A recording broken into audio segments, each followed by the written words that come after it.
Hello and good evening. I'm Melisa Idris. And I'm Sharaad Kuttan. Welcome to Consider This, the show where we want you to consider and then reconsider what you know of the news of the day. In light of the recent accounts of rape culture, sexual harassment and period spot checks in schools, an alliance of NGOs, youths, parents and teachers have organized a nationwide school walkout day. Slated for tomorrow, Thursday the 6th of May, and Friday the 7th of May, the National School Walkout Day is to demand for comprehensive action from authorities and to stand in solidarity with the victims. This walkout calls for students and teachers to be absent both online and offline for either a whole school day or for one class period. Now, while the protest is supported by many civil society organizations and youth advocacy groups, it's also been met with skepticism and criticism from some quarters. So tonight on the show, we're going to be discussing different perspectives for you to consider. Let's begin with one of the representatives of the National School Walkout Day. Firzana Redzuan is the founder of Monsters Among Us, which is a youth NGO combating child sexual abuse through advocacy, education and community involvement. Firzana, good evening. Thank you so much for joining us on the show. Thank you for having me. I'd like to address some of the criticism head on, if I may. What do you say to those who argue that there are better ways to protest sexual harassment in schools rather than being absent? Or if I may use some of the terms that I've read online or heard on social media, to skip school or to ponting sekolah. How would you address those criticisms? To me, walking out is an alternative, and my answer is why not? Because number one, and I would like to emphasize that the coalition, we are not advocating for ponting sekolah. Those who wish to skip school or a period either through online or on offline means must get a parental or guardian consent. So, and even better if the school allows it. So in my opinion, why must this initiative appear as a battle between rebels and against schools? You know, schools are more than welcome to support the cause. And secondly, it's very disheartening to say that teachers and schools these days have always been refusing to listen to children, and they push abuse cases involving children under the rug. And being in a child sexual abuse prevention NGO, I see this on a daily basis. So until today, our children are still left with no choice but to keep silent. So this is just one way out of many ways to demand for children's voices to be heard. And to me, asking to be heard is not a sign of a rebellion, or it's not radical to ask to demand to be heard. It is a right, and especially for children, it is our duty to listen to them. It is our obligation. So I think Malaysians, we need to unlearn that, you know, demanding for voices to be heard is an act of disruption, while it's actually just us exercising our constitutional right to be treated with dignity. Firzana, do you think there's a bit of hypocrisy coming from those who don't want to see this happen? That they're quick to criticize you and organizations like yours, but have been perhaps not as quick to be on the side of children in battling this particular problem?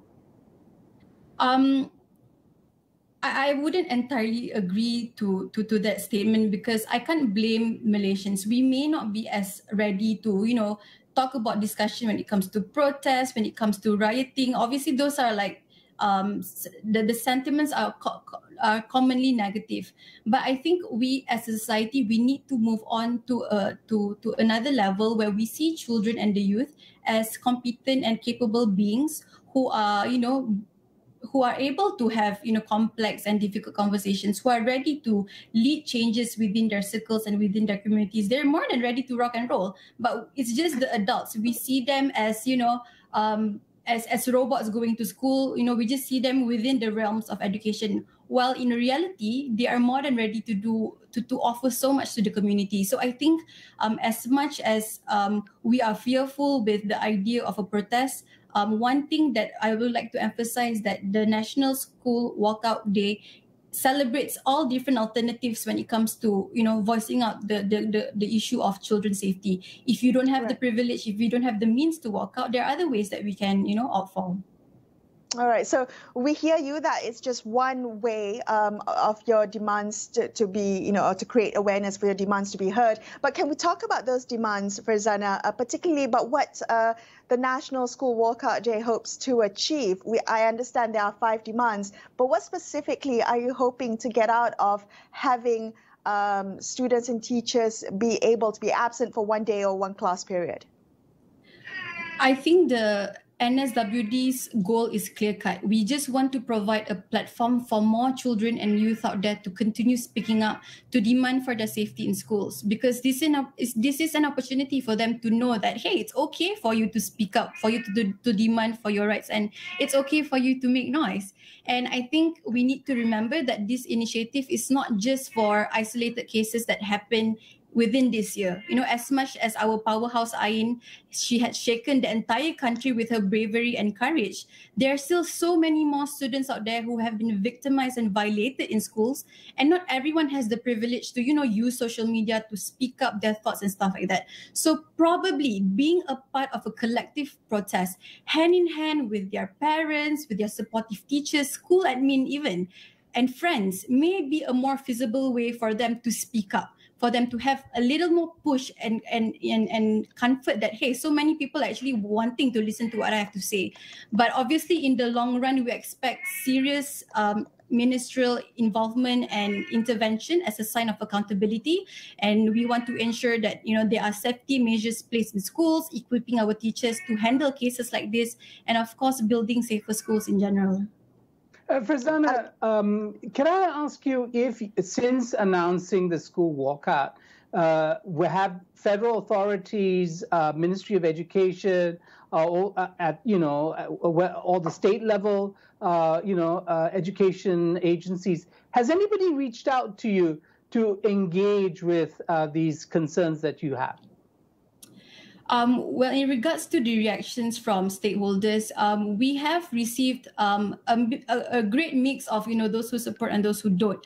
And to be honest, we have made engagements with interested parties, ranging from students themselves to parents to teachers. But at the same time, there wasn't any specific reaching out from these authorities or ministries to actually just have a dialogue with this. Right now, these are just individuals who are in support and who are concerned of the issue. Right. Firzana, thank you so much for joining us on the show tonight, and also to your cat, who has, I believe, made an appearance and been quite vocal in its Thank opinions. you for having him on board. Thank you for your time. We're going to take a quick break, but more perspectives on the National School Walkout Day in just a couple of minutes, so stay tuned to consider this.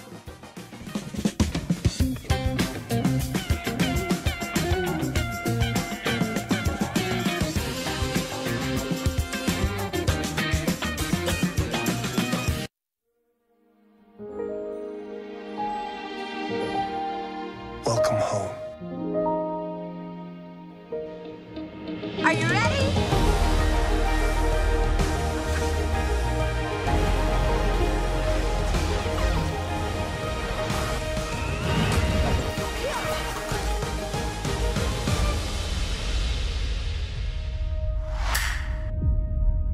Ke depan kita boleh maju.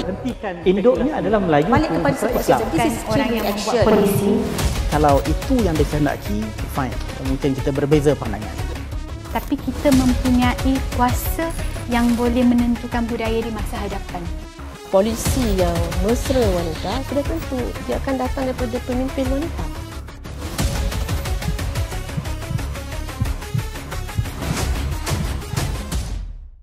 Perang COVID-19 masih belum berakhir. Dalam kita berusaha memutuskan rantaian wabak ini, kita jangan terpedaya dengan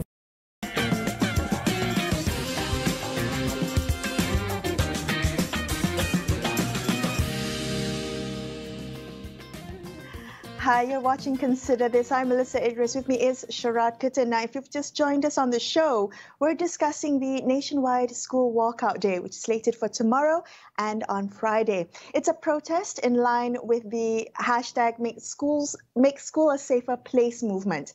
And it calls for teachers and students to be absent from school, both online and offline, for either a whole school day or for one class period. Now, Majlis Belia Negara, or Malaysian Youth Council, has put out a statement disagreeing with the walkout. Let's hear from them now. Atiqah Shaharuddin is the Assistant Secretary General of the Malaysian Youth Council. Good evening, Atiqah. Thank you so much for joining us on the show tonight. Can you begin our conversation by explaining why MBM disagrees with the National School Walkout Day?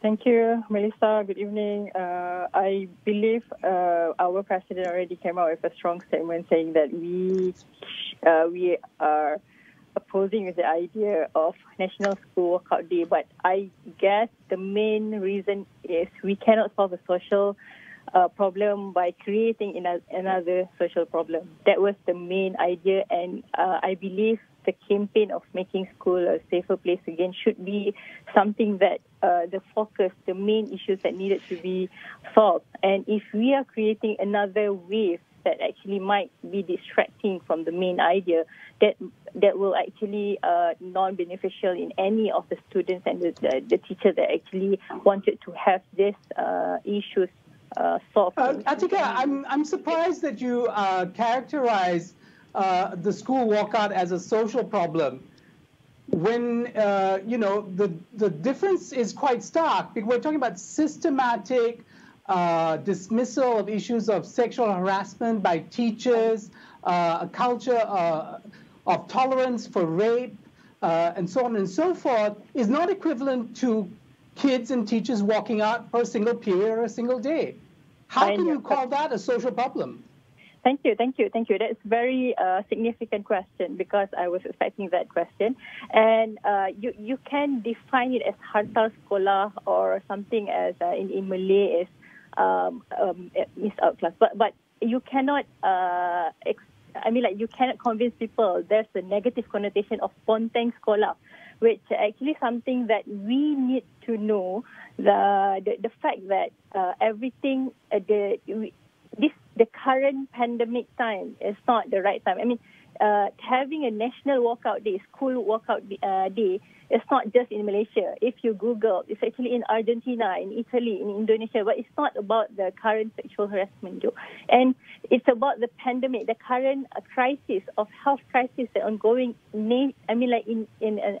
The global pandemic crisis. And if we are saying that we wanted to focus on having the main issues, what's the main issue that we wanted to focus? We cannot just jump into another wave that might be distracting the issues, and even in youth problematic academically.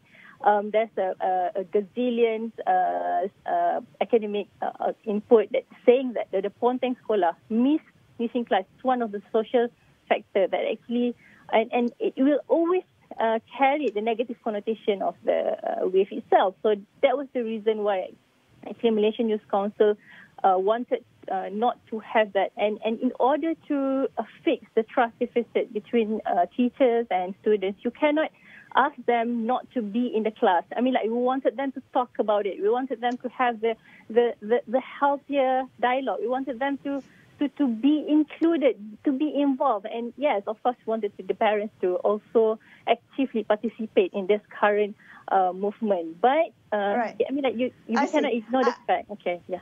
Atiqah, I take a bit of exception to you using the term ponteng sekolah, because again, this is to do with consent from parents. The children will have the consent from their parents to for the freedom of their expression, to support the school walkout. But since you did bring up the overseas examples, I think you missed out the biggest one, which is the Greta Thunberg example of her missing school, walking out on school to raise awareness, to start this global movement of combating the climate crisis. Surely there must be something said about the power of youth activism and the youth advocacy movement.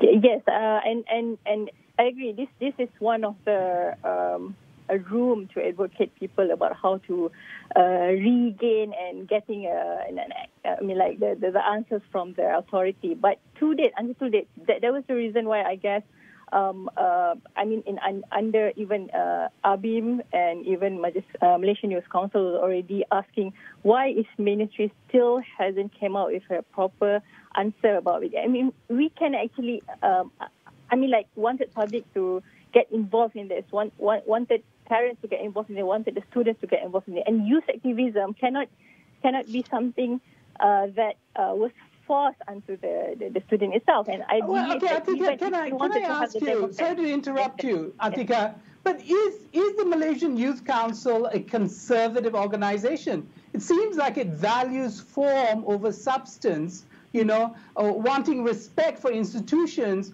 over the real concerns of kids. We are the biggest stakeholders, youth biggest stakeholders. We are representing the voice of every youth in Malaysia. So we cannot expect it to be like... I mean, you clearly don't represent the youth, the voice of every person who's young. That was the reason why I mentioned that even there's some of the EXCO and there's some of our youth leaders that actually wanted to have we wanted kids to be empowered to take action onto this issue, this program. And this cannot be solved if we close the door to dialogue. And that was the reason why I mentioned that we cannot dictate people to accept and submit ourselves to something that we need to focus on the main issues. And I guess even the organizer itself already mentioned that this is one of the one way to gain attention from other people, but not the only way. That was right.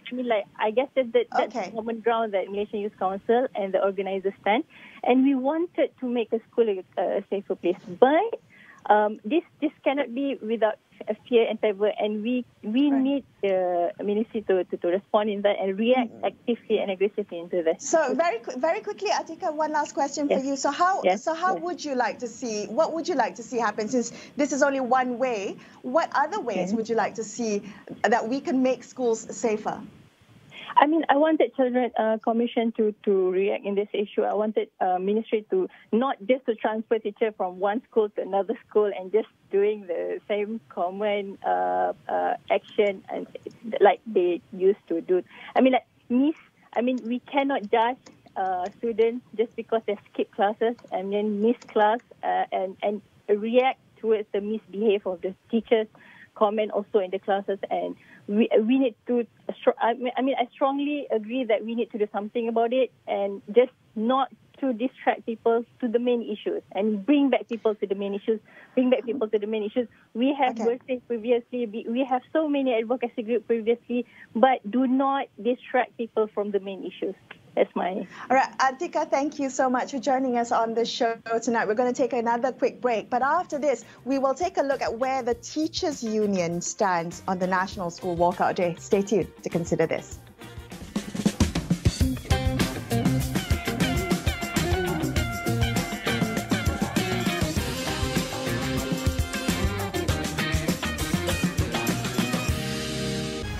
Najib vowed that he will continue to fight in order to prove his innocence. Malaysia approves third vaccine to be used in the national COVID-19 immunization program. What have we learned for the past year when it comes to our children's education? Although there are risks, still it is important that children are safe in school. The realignment of Section C of the East Coast Rail Link has been approved today. Ke depan kita boleh maju hentikan induknya adalah Melayu balik kepada Islam. This is chilling action. Polisi. Kalau itu yang dikehendaki, fine, mungkin kita berbeza pandangan. Tapi kita mempunyai kuasa yang boleh menentukan budaya di masa hadapan. Polisi yang mesra wanita sudah tentu dia akan datang daripada pemimpin wanita.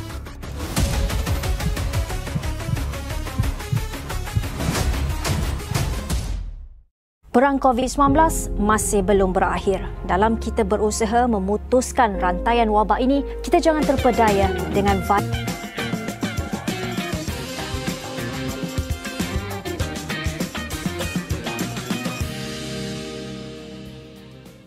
Thanks so much for staying with Sharaad and I on Consider This. Let's find out what the Teachers Union thinks of the National School Walkout Day. Harry Tan is the Secretary General of the National Union of the Teaching Profession for Peninsular Malaysia, or NUTP, as it's better known as. Harry, good evening. Thank you for joining us on the show. Does NUTP support the National School Walkout Day? We are against this totally. As the team suggests, that the teachers are looking around in schools trying to harm the students. So I think that is the reason why they are organizing this. And I think it's not fair to punish all the teachers in Malaysia. We have about 450,000. All of them doing what they are not supposed to do. So this is an issue that we feel strongly against, and we feel that the group that is organizing is just doing more harm than good towards the whole education system. But Harry, let me put it to you this way. What they're trying to do is to raise awareness of an issue that has long been swept under the carpet.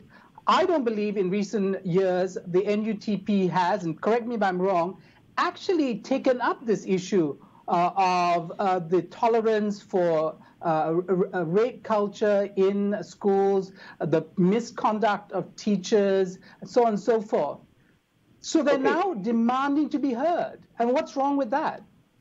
Now, first of all, I want to ask, is this a widespread problem? To say that the teachers do not address this issue, I think that is not true at all. For example, we have numerous problems before this.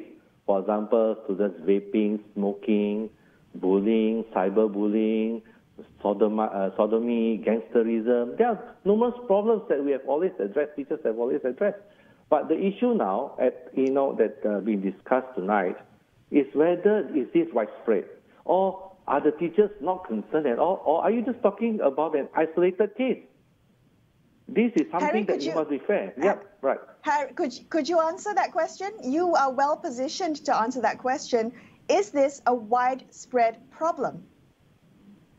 How is it a widespread problem? Where is the statistic? Where's the data? Who are they talking about? How many schools are we talking about? We have 450,000 teachers in the country. We have 10,000 schools. How many schools are they talking about? Give me the facts. So Harry, that's very interesting. You talk about facts. The question is the NUTP or the ministry collecting this data? Is it being monitored by independent agencies so that when something actually happens, it is reported and captured in a database? Is there any of that happening? Okay, let's look at the fact. How many people have reported about this besides the girl in question? How many in the recent? Well, okay, so this is very interesting. You point to a very important thing. You're constantly putting the onus of the problem onto the victim, when in fact the question is there recognition by NUTP that there might be a problem, and therefore it's worth investigating this? Hold on first. Now, hold on first. Let's look at the fact. She has made an allegation. She has made a report to the police, all right? Let the authorities investigate. And if there is any person wrong here, any person that has gone against the law, let the law take its course. NUTP is not condoning anybody who has gone against the law. But this is the issue that you are talking about is widespread. Without any facts, without any data, and then on the allegation of one person, of which she has made the police report. I believe so. Let the police take its course. I'm not saying that teacher is wrong if she is in the wrong, or I'm not saying that the student is not being transgressed upon her rights. No, I did not say that. Only thing I'm saying is this thing as widespread as bullying or as other matters that we have already taken before. So if it is, then definitely we have to look at it. But look at the statistics. You are telling that there are teachers in the school waiting to make jokes and crack jokes about this throughout the whole country. That's why you have a National Day walkout. You are not specific to the case. Well, Harry, just to come back to what you said, there are many reasons that have been well documented about why victims of sexual harassment don't come out and report, particularly make police reports. I want to ask you of the issue, since you brought up the recent Make Schools a Safe Place movement. Has the NUTP responded to that? Does the NUTP plan to respond to that, to the recent comments made about rape culture, to the recent allegations of period spot checks? Is NUTP doing anything about that? Well, as you made it you have made a very sweeping statement. You have said a rape culture is in the school. Now, you're not talking about rape culture. What is culture? Culture means everybody is doing it. That's culture. For example, rape culture means to normalize. You go to any school, there will be rape cases. There will be people talking about rape. The teachers will be joking about rape. The students will be joking about rape. You're talking about culture. You're not talking about an isolated case, or you're not talking about 10 cases, or you're not talking about 100 cases. You're talking about culture. What does the culture mean? The word culture is a very wide phrase. Yes, Harry, you seem to take a very defensive position. Is this no, I'm not defensive. Is this the approach of the NUTP? You are making a sweeping statement. When critics come out, is your approach to say, oh, where's the facts? I mean, why do you take a defensive position rather than being open to an exploration of it? Why are you saying I'm taking a defensive position when I'm on the offensive? I'm saying, you give me the facts, you give me the data, you're making a sweeping statement. You're using the word culture. You're not saying the word, there is a problem.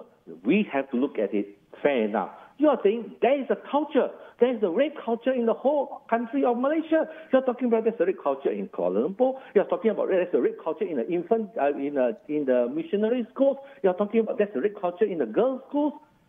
Are you fair? You're making a sweeping statement. You have not given me the data. You're not giving, and then suddenly you say I'm on the defensive. That is not fair to me. Correct or not? Harry? Yeah. Yes, Harry, if any teachers choose to participate in the National School Walkout Day tomorrow and on Friday, will they be faced with any kind of repercussions? Well, they are supposed to be on work. If you want to do anything that is, what they call it, in this case, I would say industrial action, all right? Then you have to follow the law, all right? So that is how it is.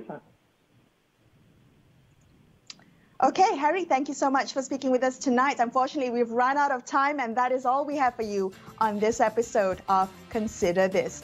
But before we leave you, a quick reminder, don't forget to get all the latest news and information on COVID-19 vaccines on astroawani.com and the Astro Awani app. Thank you so much for watching. I'm Melisa Idris. And I'm Sharaad Kuttan, signing off for the evening. We will be back with you same time tomorrow. Till then, good night. Good night.